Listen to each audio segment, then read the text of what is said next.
மிகப்பெரிய ஒரு விருது. மத்திய அரசு வந்து அவருக்கு ஒரு அங்கீகாரம்னு சொல்லி குடுத்துருக்கு. நெறைய அவங்க குடும்பத்தில வரவேற்றாங்க. ரசிகர்கள், தொண்டர்கள் தேமுதிகவினர் கொண்டாடுனாங்க. சரியான நேரத்தில சரியான விருதுன்னு. உங்களுக்கு ஏன் பிடிக்கல? என்கிட்ட வந்து இன்டர்வியூ எடுத்தாங்க. ம். நான் கூட வந்து அது வாழ்த்து சொன்னேன். ம். ஆனாலும் எனக்கு பிடிக்கல. என்ன காரணம்? கொஞ்சம் வெளிப்படையா சொல்லுங்க. சார் அந்த நேரத்தில் சிரஞ்சீவிக்கு பத்ம விபூஷன் பட்டம் கொடுத்தாங்க. ம். பத்ம பூஷனை விட பத்ம விபூஷன் வந்து அடுத்த அடிப்படை. பெருசு. விஜயகாந்தை விட எந்த வகையில் சிரஞ்சீவி பெருசு? அது அடுத்தடுத்து வரும்ல சார். பத்மஸ்ரீ, பத்மபூஷன், பத்மவிபூஷன், பாரத ரத்னா. ஒரே சமயத்தில் கொடுக்குறாங்க. ம். 2 நடிகர்களுக்கு கொடுக்குறாங்க. விஜயகாந்துக்கு பத்ம பூஷன் கொடுக்குறாரு, அவர் பத்ம விபூஷன் கொடுத்துருக்காரு. நீங்கள் எல்லா வகையிலையுமே எடை போடுங்க, விஜயகாந்தை விட ஒரு பெஸ்ட்டா? நான் சிரஞ்சீவியை குறை சொல்லலை. ம். அரசியல் ஆரம்பித்து இவர் ஜெயிச்சார், அவர் அரசியல் ஆரம்பித்து தோத்தார். ஆமா. இவர் அதே மாதிரி வெற்றிகள் போட்டார். அது போல் உதவிகள் பண்ணியிருக்காரு.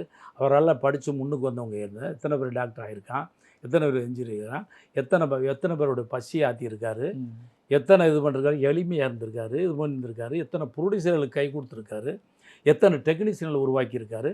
நீங்கள் அந்த சாதனைலாம் பார்த்தீங்கன்னா சொல்லிக்கிட்டே போகலாம் சார். ஆக அப்போ இவருக்கு பத்ம விபூஷன் கொடுக்குறதா அவருக்கு கொடுக்குறதா? பத்மபூஷன் கொடுத்துடக்கூடாதுங்க. பத்மபூஷனை தாண்டி பெரிய விருது கொடுத்துருக்கணும்.